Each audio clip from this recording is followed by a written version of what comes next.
this song is a different type of song as far as what we've really dealt with recently in the last month. This song is very basic with the chords it uses, but complex in the order of the chords, which can be kind of annoying to remember.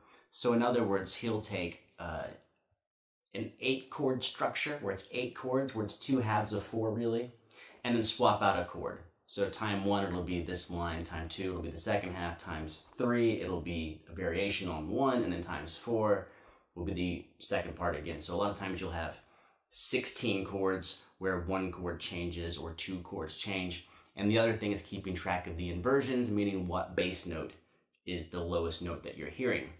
And that's really the entire structure of the song, is inversions and stacking sets of chords.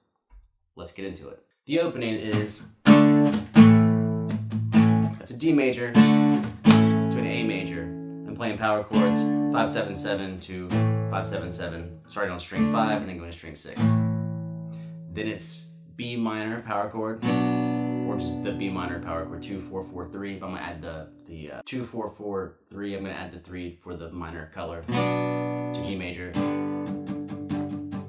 Of course, play these however you like. I think it sounds most like this on the album. So you get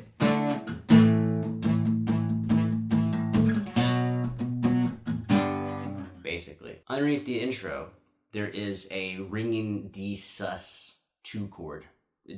That's what I'm gonna call it because it's the shape you're gonna hold down. You could describe it other ways, but that's 2 on the 3rd string, 3 on the 2nd string, and open 1st string. And it's doing this as the chords change underneath all 4 chords. Okay, then it swaps into the verse.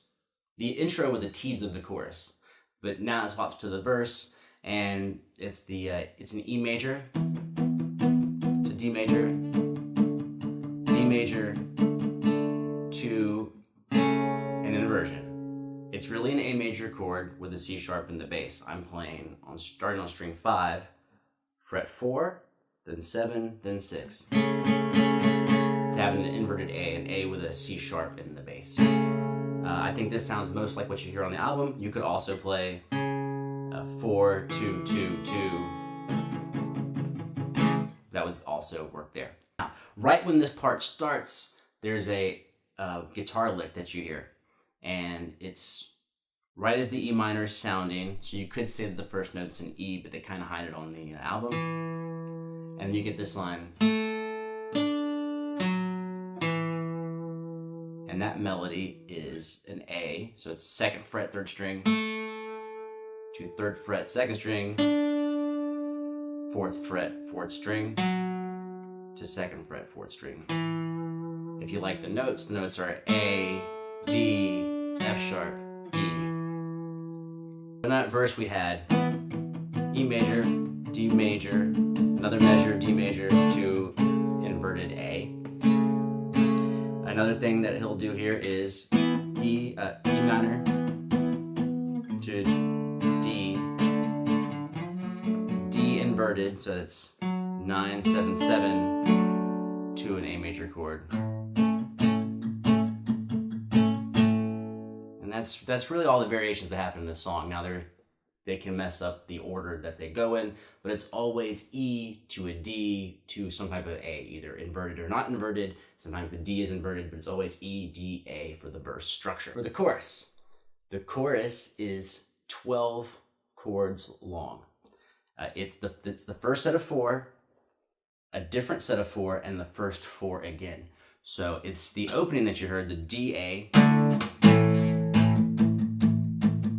D minor, G. Then you get some inversion going on here. You get D with an F sharp in the bass. So you get F sharp's the lowest note you hear. That's 2, skip a string 0, 2, 3. To an A with an E in the bass. So you hear in the bass, right? But the chords are actually D and A. So you get. I'm getting away with that here on the A chord. I'm using the tip of my A finger, tip of my first finger to mute the 5th string. So you're just hearing E and an A chord. You You could also possibly play your A over here, using an A shape, but keep letting the sixth string ring and using 7/7/6. So you get back to inverted D to G. So that makes us 8 chords long. We had the D to A, then we had B minor to G, inverted D to inverted A, back to inverted D to G. Now our first 4 come back, D, A, and then B minor, G. And that's the structure. It could repeat the first line again depending on which part of the song you're in. That's the general gist of what they're doing. This brings us to the longest part of the song, the bridge section. The bridge is 8 chords long, repeated twice with 1 chord substituted out. So in other words, it's 8 chords and the same 8 chords again with 1 change, making the total length 16 chords long, but it's very repetitive, but you still have to keep track of what's going on in the song. So we're starting off with D, B minor, A with a G in the bass. Those are our first 4. D, B minor, A with G in the bass.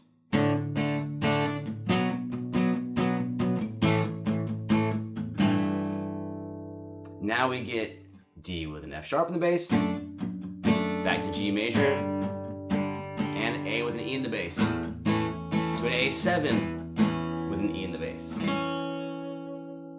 So your first 8 chords are D, B minor, A with a G in the bass, 3rd fret, D with an F sharp in the bass, 2nd fret, to a G major chord, to an A with an E in the bass, then becomes an A7 with an E in the bass, and this is what it sounds like.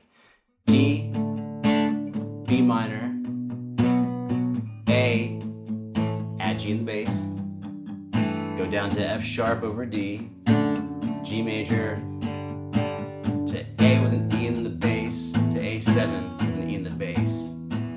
Now it pretty much repeats, but there's 1 change. It's D, our change is E minor. Now it's the same from here. A with a G in the bass, D with an F sharp in the bass, the G, A with an E in the bass. And that's really the whole thing. After that, what happens is the chorus comes back, which is again that 12-bar structure where it's D to A, B minor to G, inverted D to an inverted A, back to an inverted D, G. So you can really see that what they do with the song is they're not very adventurous with the chords they pick, really. And so how they make the song stay more interesting is by changing the lowest note you hear to make it sound like there's more motion than there actually is, which I think the song is kind of repetitive, but you don't care what I think. You just want me to show you the chords. If you have questions or comments, or there's a song you want to hear me do or cover, let me know. Tell a friend, subscribe, because I do all types of crazy stuff. I'm not going to stick in one style. I'll see you next time.